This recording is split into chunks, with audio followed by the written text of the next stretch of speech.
व्यापारको वृद्धि गर्ने उत्तर दक्षिण रेल केरम काठमाडौँ पोखरा रेल आइसकेपछि बेनीसम्मका रेलका लागि त केही भन्नु पर्ला जस्तै लाग्दैन मलाई। पोखरा रेल आएपछि बेनी जाँदैन, बेनी जाँदा कहाँबाट जान्छ? कुस्मा हुनु परेन, कुस्मा त स्टेसनै हुन्छ। केही वर्षको कुरा हो यो। म कांग्रेसमाथि दया लाग्छ, रद्द नै नसक्छ, रिगाटा लाग्छ उनीहरूलाई यो कुरा सुन्दा। के भन्छन् यो, के गर्न आँटे भनेर।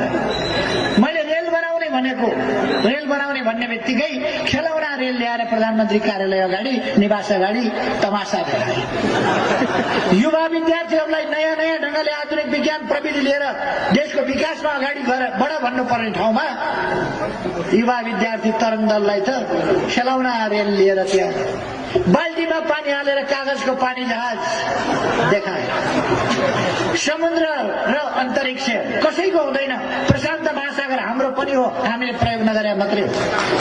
हिन्द महासागर हाम्रो पनि हो, प्रयोग नगरेको मात्रै हो। स्विजरल्यान्डले, मंगोलिया जस्ता देशले, मंगोलियाले 265 वटा पानी जहाज